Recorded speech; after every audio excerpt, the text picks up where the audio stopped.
Pasaremos a la enfermedad de Castleman.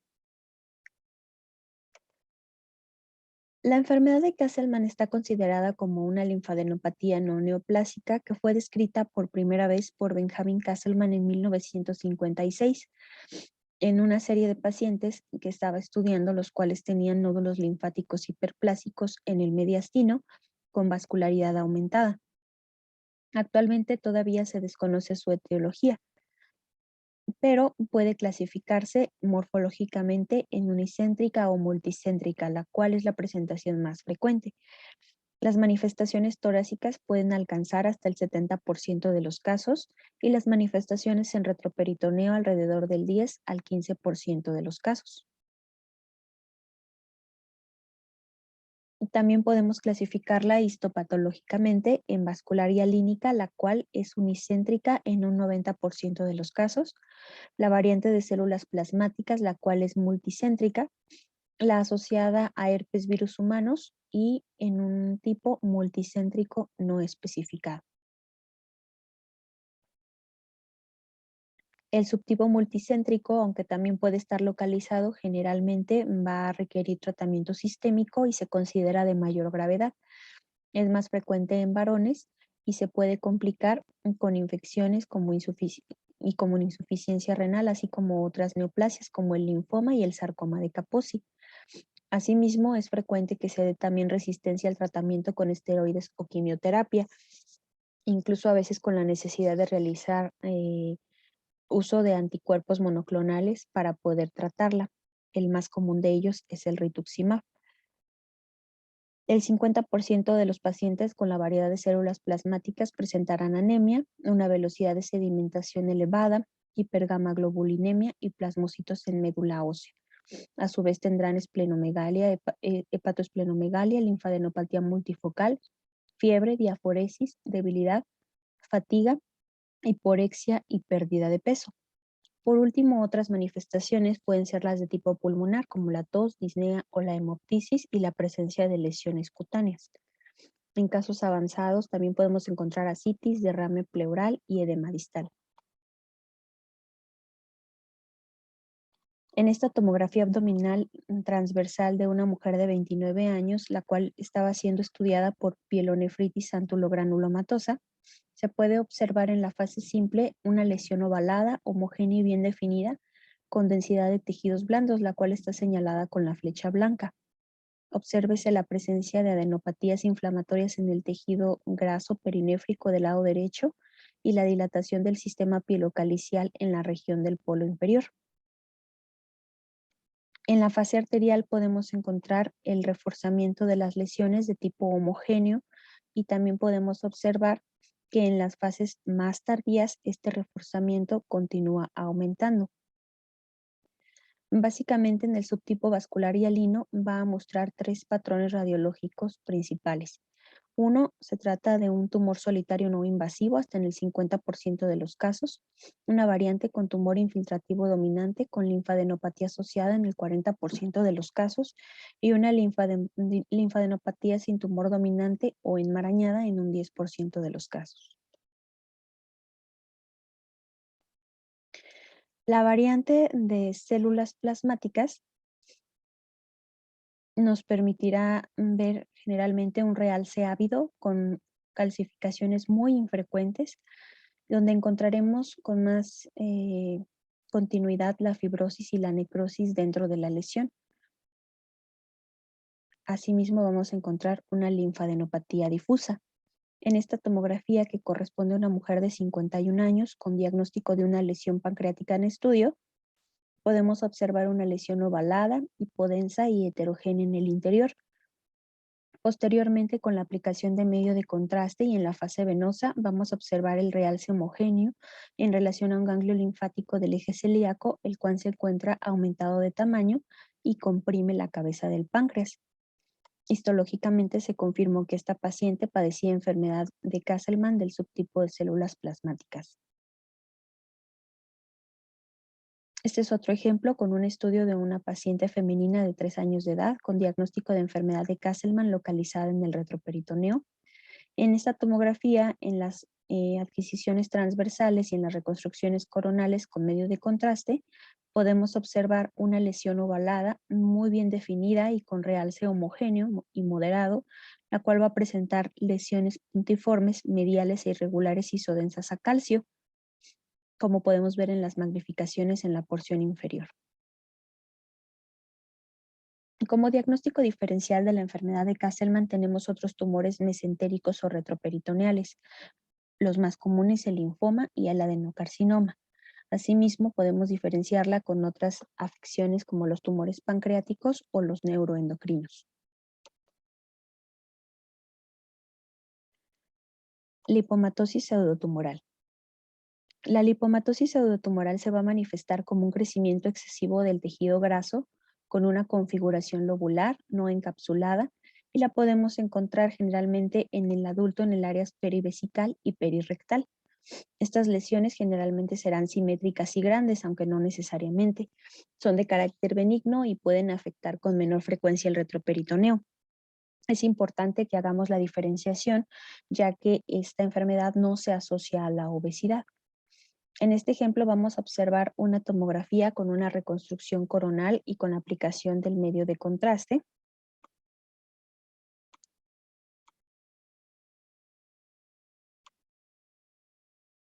En la cual podemos observar el incremento de tamaño y la proliferación del tejido adiposo que ocupa tanto el retroperitoneo como el peritoneo. Es más frecuente en hombres de 18-1 en comparación con las mujeres. Suele ser asintomática, presentarse con dolor abdominal escaso o con síntomas urinarios o gastrointestinales secundarios a la compresión de los órganos ocasionada por el tejido adiposo. Es frecuente en los afroamericanos y posterior a los 48 años. El cuadro clínico, como les comentaba, puede ser desde asintomático hasta presencia de dolor abdominal y síntomas secundarios a la compresión, como los urinarios, poliacuria, disuria y micturia, edema del escroto y de miembros pélvicos por afectación del sistema venoso y afectaciones gastrointestinales que provocan rectorragia, estreñimiento, náuseas y vómito.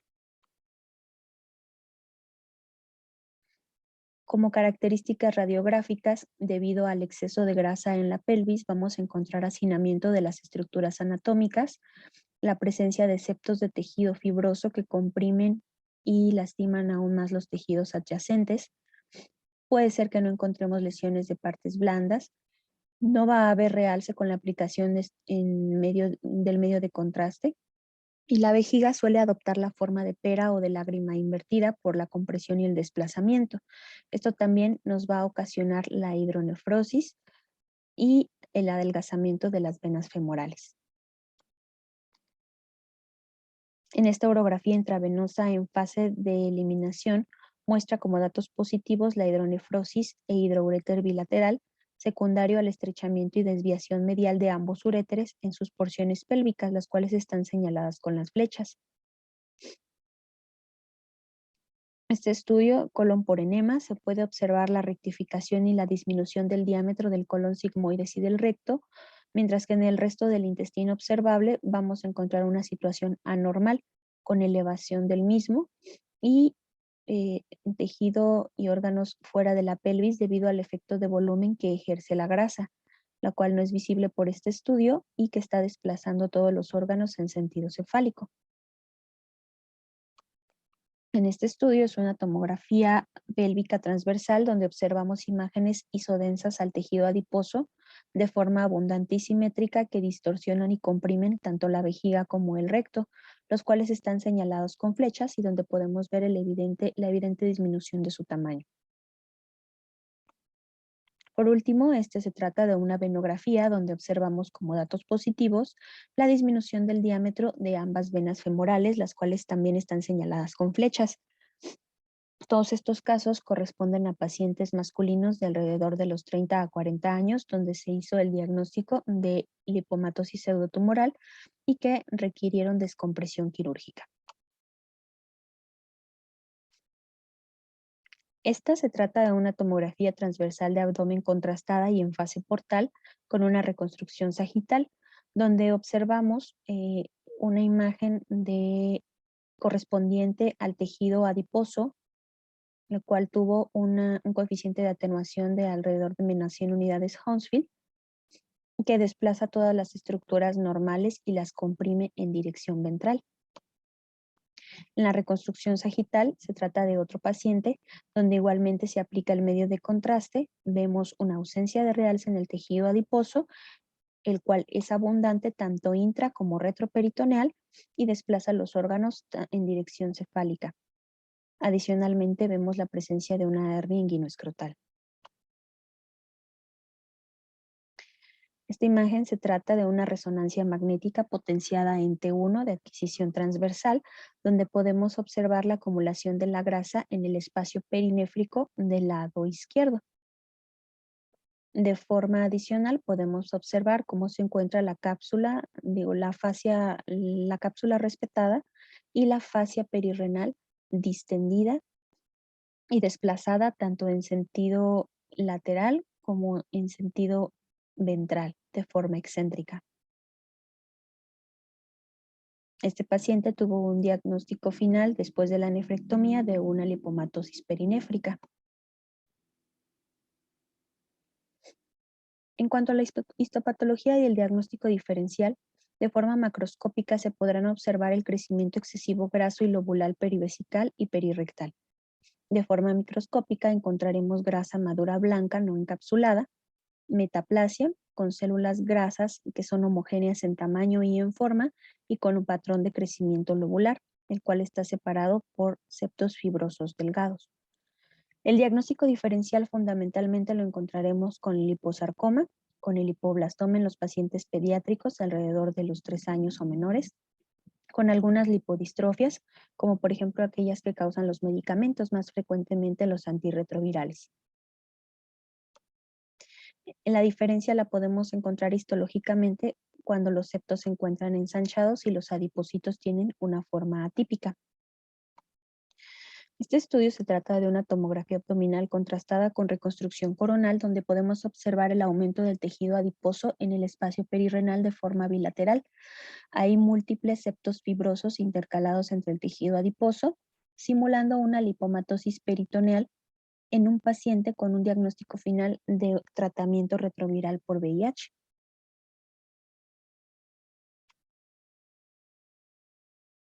Fibrosis retroperitoneal.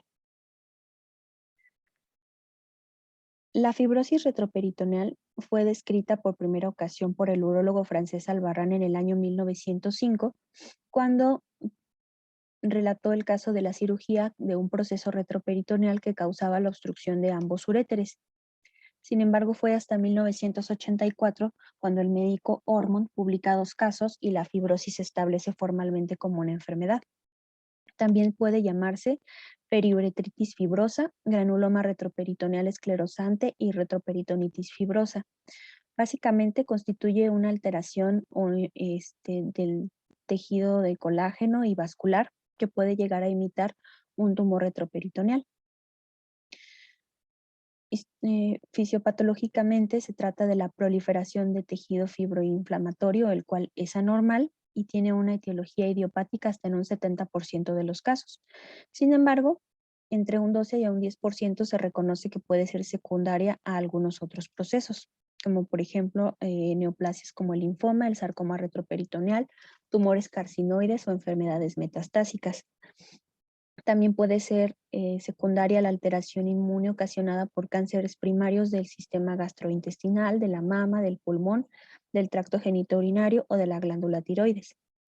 Entre causas ambientales se han descubierto que la asbestosis puede ser una de las etiologías. Lo más frecuente es que todo este tejido aberrante rodea la aorta abdominal infrarrenal y la vena cava inferior, así como los vasos ilíacos, y que se extienda hacia los uréteres. Por ello, no es raro que los pacientes debuten como un problema de aortitis o periaortitis que se repite en varias ocasiones a lo largo de su vida y finalmente se concluya que el diagnóstico se trata de una enfermedad por fibrosis retroperitoneal.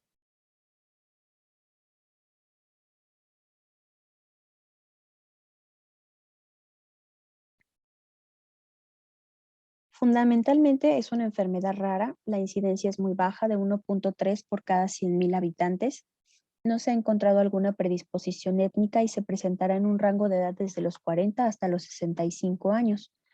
Es frecuente que los pacientes, como les comentaba, sean diagnosticados con 3 o 4 episodios de periaortitis previos o que incluso se considera el diagnóstico de periaortitis crónica antes de fibrosis retroperitoneal. Una de las teorías más aceptadas son las alteraciones de la inmunoglobulina Ig4.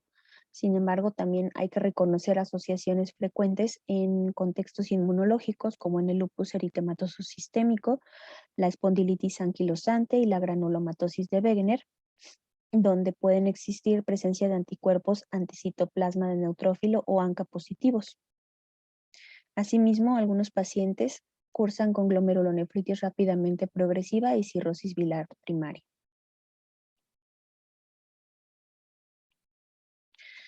Existen dos etapas histopatológicas.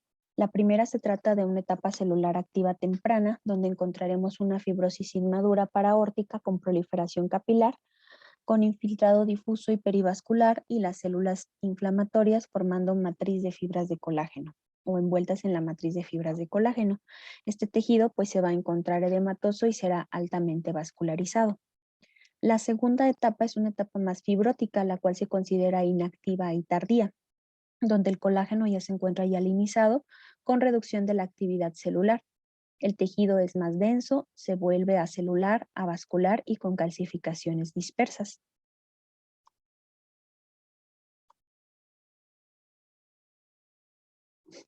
El curso clínico iniciará con síntomas no específicos como malestar general, anorexia, pérdida de peso, fiebre, dolor abdominal difuso o localizado en ambos flancos y en la región lumbar.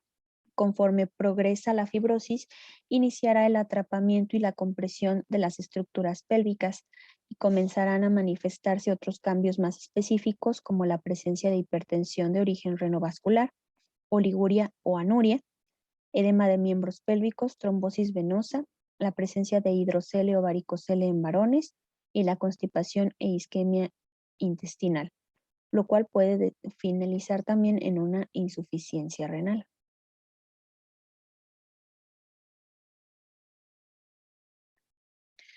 Si bien la sensibilidad y la especificidad son limitadas, las manifestaciones radiográficas tienen importancia y es donde se reconoce una triada clásica consistente en la desviación del tercio medio ureteral, de la estenosis de uno o ambos uréteres y en la presencia de la hidronefrosis o hidrouréter proximal, con una fase generalmente retardada de eliminación en la cual podemos observar en la urografía excretora, como es este caso de ejemplo, el retraso de la opacificación del sistema pielocalicial y el uréter derecho, el cual está marcado con un asterisco,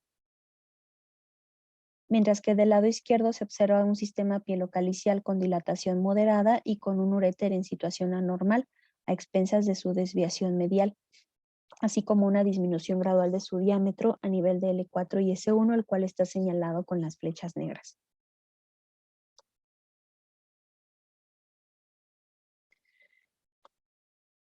En este ejemplo, que también corresponde a una urografía excretora con fase de eliminación en otro paciente, igualmente podemos observar los datos de la hidronefrosis derecha más el hidrouréter, así como el desplazamiento medial de ambos uréteres, la disminución progresiva del diámetro de los mismos y una vez más, en el contexto de un paciente con un diagnóstico final de fibrosis retroperitoneal, la cual culminó en insuficiencia renal.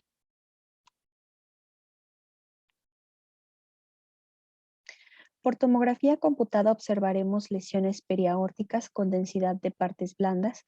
Generalmente estarán bien delimitadas de bordes irregulares y o lobulados y dependiendo de la fase en la enfermedad en la que se encuentre, ya sea activa o inactiva, esto va a determinar el realce con la aplicación del medio de contraste, el cual puede extenderse desde las arterias renales hasta las arterias ilíacas. La lesión cubrirá progresivamente ambos uréteres y también a la vena cava. En un 25% se puede relacionar con linfadenopatías milimétricas.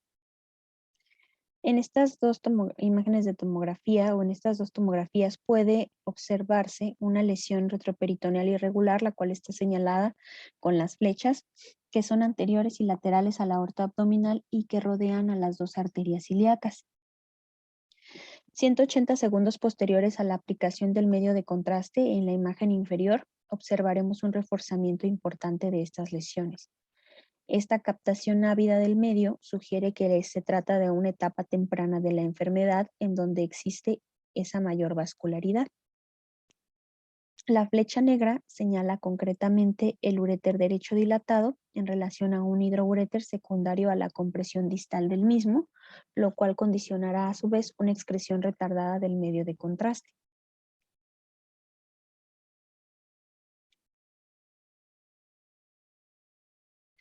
Por resonancia magnética podemos encontrar un tumor periaórtico con características de partes blandas. Generalmente será hipointenso en las secuencias potenciadas en T1 y tendrá manifestaciones variables de acuerdo a la etapa en las secuencias potenciadas en T2.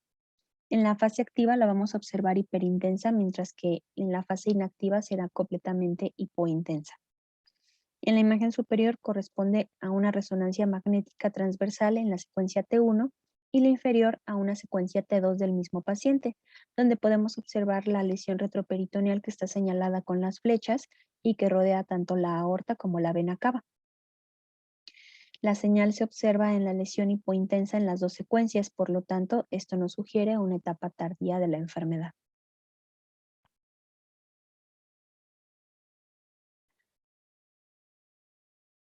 Estos se trata de 3 estudios de tomografía abdominal transversal que están contrastados y que corresponden a casos de fibrosis retroperitoneal, pero de tipo secundario. En la primera observaremos una lesión isodensa a tejidos blandos, bien delimitada, la cual rodea la aorta y la vena cava y desplaza la aorta desde la columna vertebral en dirección ventral, en relación al signo de la aorta flotante, en un paciente con diagnóstico de linfoma no Hodgkin que posteriormente se confirmó histológicamente, así como VIH. En la imagen de en medio corresponde a una mujer de 73 años con diagnóstico de cáncer de mama, la cual muestra una lesión isodensa a tejidos blandos localizada en el retroperitoneo con un margen anterior lobulado y que se acompaña de hidronefrosis bilateral.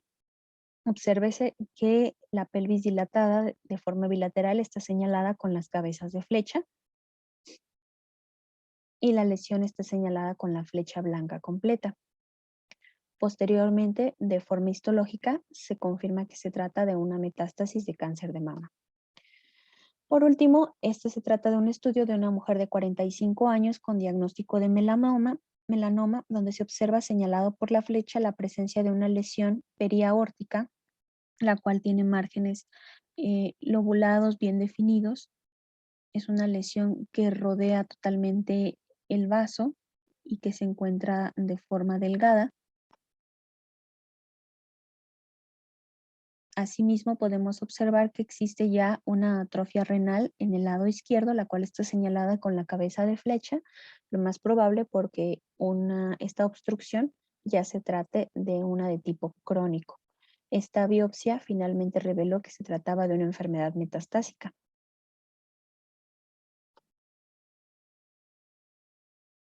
El diagnóstico diferencial de esta entidad debe considerarse como una fibrosis perianeurismática, la presencia de hematomas, la amiloidosis, la tuberculosis, el sarcoma retroperitoneal, la misma enfermedad de Castleman y la hematopoiesis extramedular.